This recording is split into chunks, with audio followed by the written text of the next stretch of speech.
नाज़रीन ग्रामी, हजूर अकरम सल्लल्लाहु अलैहि वसल्लम के दौर में कुछ अरब एक यहूदी आलम के पास गए और इससे कहा कि हजूर अकरम सल्लल्लाहु अलैहि वसल्लम से एक ऐसा सवाल किया जाए कि इनके नबी होने की हकीकत वाज़ह हो जाए।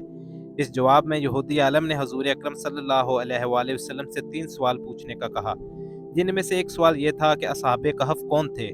लिहाजा अल्लाह पाक ने अपने महबूब मोहम्मद सल्लल्लाहु अलैहि वसल्लम को इसका जवाब कुरान पाक की सूरतुल कहफ के अंदर मुकम्मल वज़ाहत के साथ बयान फरमाया।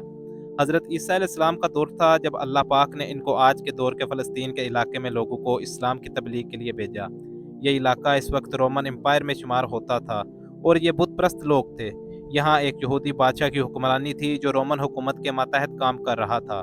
जब हज़रत ईसा ने यहाँ तबलीग शुरू की तो रोमी लोग आपके मुखालफ हो गए और आपको गिरफ्तार करके सूली पर लटकाना चाहा, मगर अल्लाह पाक के हुक्म से आपको जिंदा आसमान पर उठा लिया गया। इस वाक़े के बाद कुछ अरसा बाद यहूदी लोगों ने रोमी हुकूमत के खिलाफ बगावत कर दी। लिहाजा इसके रद्द अमल में गुस्सा होकर टाइटस नामी रोमी बादशाह ने यरूशलेम और फ़लस्तीन पर हमला करके इसे मुकम्मल तबाह कर दिया। हत्ता कि बैतुल मुक़द्दस को भी इसने मुकम्मल तबाह कर दिया।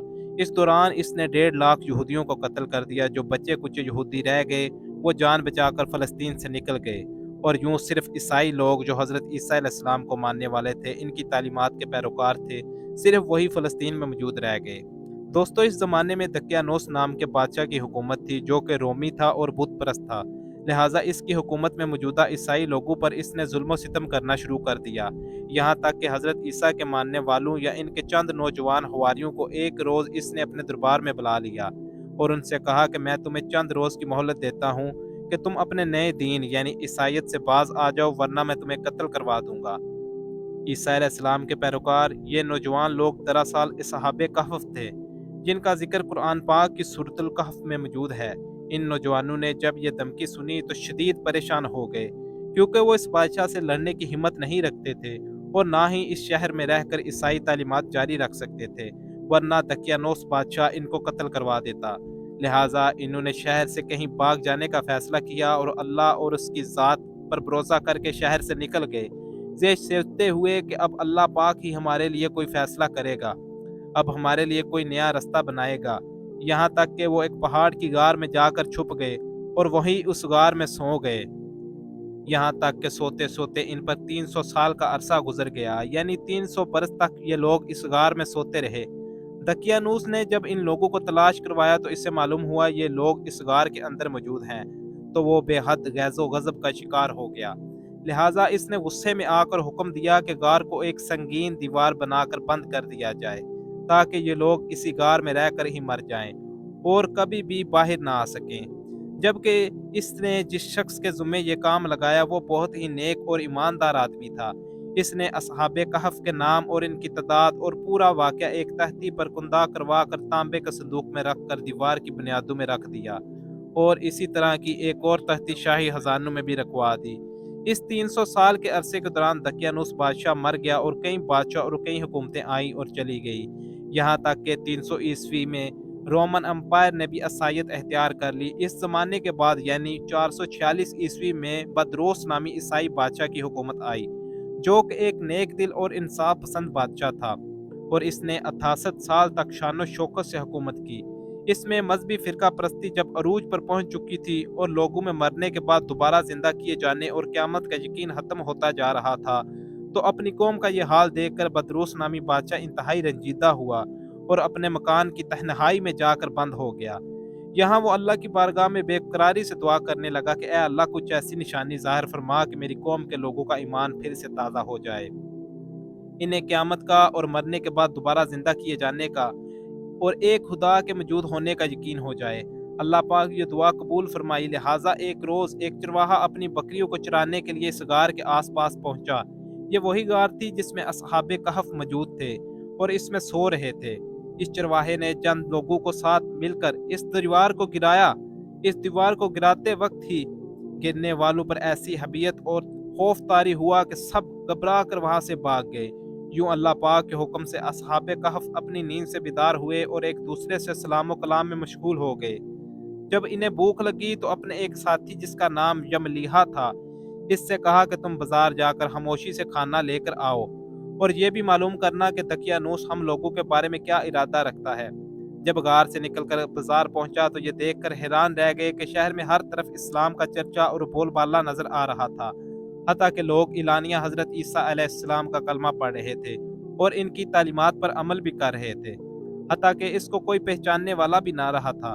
دکاندار نے یہ سکہ دیکھا تو اس کو شک ہوا کہ شاید اس شخص کے ہاتھ کوئی پرانا خزانہ مل گیا ہے، لہٰذا اس نے یملیحا کو سپاہیوں کے سپرد کروا دیا تاکہ وہ خزانے کے بارے میں پوچھ گچھ کریں۔ یوں سپاہیوں نے یملیحا کو پکڑ لیا اور ان سے سوال کرنے لگے کہ بتاؤ وہ خزانہ کہاں ہے۔ جواب میں جب یملیحا نے کہا کہ میرے پاس کوئی خزانہ موجود نہیں ہے، یہ ہمارا ہی روپیہ ہے، ہم کیسے مان لیں کیونکہ یہ سکہ تو 300 سال پرانا ہے، جبکہ تم لوگ ابھی جوان ہو، لہٰذا سچ سچ بتاؤ کہ معاملہ آخر کیا ہے تاکہ اس کا کوئی مناسب حل نکالا جا سکے۔ جواب میں یملیحا نے کہا کہ پہلے مجھے یہ بتاؤ کہ دقیانوس بادشاہ کا کیا حال ہے۔ سپاہیوں نے سنا تو جواب دیا کہ آج اس نام کا کوئی بادشاہ پوری روح زمین پر موجود نہیں ہے، مگر ہاں سینکڑوں سال پہلے اس نام سے ایک بے ایمان بادشاہ گزرا تھا اور وہ بت پرست تھا۔ یہ جواب سن کر یملیحا پریشان ہو کر رہ گیا اور بتایا کہ ابھی کل ہی تو ہم اس کے شر سے اپنا ایمان اور جان بچا کر بھاگے تھے اور میں اور میرے ساتھی قریب کی غار میں چھپ گئے تھے، جبکہ میرے باقی کے ساتھی اس وقت بھی اس غار میں موجود ہیں۔ تم لوگ میرے ساتھ چل کر خود ہی ان کو کیوں نہیں دیکھ لیتے؟ جب سپاہی اور شہر کے لوگ ایک اسیر تعداد میں اس غار کے پاس پہنچے تو اصحاب کہف یملیحا کے انتظار میں تھے کہ انہوں نے آنے میں بہت دیر کر دی اور شاید یملیحا کو بادشاہ نے گرفتار نہ کروا لیا ہو۔ جب وہاں آدمی پہنچے اور شور و غل سنائی دینے لگا تو اصحاب کہف سمجھے کہ شاید دقیانوس کی فوج ہمارے تعاقب کر کے غار تک آن پہنچی ہے، لہٰذا وہ اللہ پاک کے ذکر و اذکار اور اس کی حمد و ثنا میں مصروف ہو گئے۔ سپاہیوں نے وہاں پر پہنچ کر تانبے کا صندوق برآمد کر لیا اور اس کے اندر سے تہتی کو نکال کر پڑا تو وہاں اصحاب کہف کے نام اور یہ لکھا ہوا تھا کہ یہ مومنوں کی جماعت ہے اور اپنے دین کی حفاظت کے لیے دقیانوس بادشاہ کے خوف سے اس غار میں پناہ گزین ہوئی ہے، اور دقیانوس نے غصے میں آ کر اس غار کے منہ کو بند کروا دیا ہے، لہٰذا جب کبھی بھی یہ غار کھلے تو لوگ اصحاب کہف کا یہاں سے حال معلوم کر سکیں۔ سپاہی یہ دیکھ کر حیران و پریشان رہ گئے اور جب سب کچھ ان کو سمجھ نہ آیا تو وہ اپنے بادشاہ بدروس کو اصحاب کہف کی اطلاع دی۔ بدروس بادشاہ نے جب یہ خبر سنی تو فوراً اپنے عمائدین شہر کے ساتھ اس غار پر پہنچ گیا۔ اصحاب کہف نے غار سے نکل کر بادشاہ سے تمام واقعہ بیان کیا۔ بدروس نے سنجیدہ گزار ہو کر اللہ پاک کا شکر ادا کیا کہ اے اللہ میری دعا قبول ہوئی اور آپ نے ایسی نشانی ظاہر فرما دی کہ انسان موت کے بعد زندہ ہونے کا یقین ضرور کرے گا۔ اس کے بعد اصحاب کہف نے بدوس بادشاہ کو دعا دی کہ اللہ تمہاری بادشاہی میں برکت عطا کرے، اور سلام کرنے کے بعد دوبارہ اسی غار میں واپس چلے گئے اور دوبارہ وہاں جا کر سو گئے جہاں سے بیدار ہوئے تھے۔ لہٰذا ایسی نیند کی حالت میں اللہ پاک نے انہیں اصحاب کہف کو موت دے دی۔ بادشاہ نے غار کے منہ پر ایک مسجد بھی بنوائی تھی اور سالانہ ایک دن مقرر کر دیا جب لوگ اصحاب کہف کی قبروں کی زیارت کے لیے آیا کرتے تھے۔ دوستو، اصحاب کہف کی تعداد کے بارے میں علماء کرام کی بہت سی رائے پائی جاتی ہے۔ حضرت عبداللہ بن عباس فرماتے ہیں کہ اصحاب کہف کی تعداد 7 ہے، جبکہ 8واں ان کا کتا تھا۔ دوستو، یہاں سوچنے کی بات یہ ہے کہ آخر ایسا کیسے ممکن ہوا؟ اصحاب کہف پر وقت اثر انداز کیوں نہیں ہوا اور نہ ہی ان کے جسمانی حد و حال میں کوئی تبدیلی واقع ہوئی، جبکہ ان کے پاس 300 سال کا عرصہ گزر گیا؟ سائنسی طور پر اگر اس کی وضاحت کریں تو ایسا تب ممکن ہوتا ہے جب تھیوری آف ریلیٹیوٹی کے مطابق اس غار میں جہاں سابق آف لیٹے ہوئے تھے، اس جگہ کا گریویٹیشنل فیلڈ غار سے باہر موجود جگہوں سے بالکل کم ہو گیا ہو یا پھر تقریباً ختم ہو گیا ہو۔ تو دوستو، یہ تھی آج کی ویڈیو۔ اگر آپ کو ویڈیو پسند آئی ہو تو چینل کو لائک، شیئر اور سبسکرائب کرنا مت بھولیے گا۔ اپنا اور اپنے چاہنے والوں کا بہت سارا خیال رکھیے گا۔ اللہ حافظ۔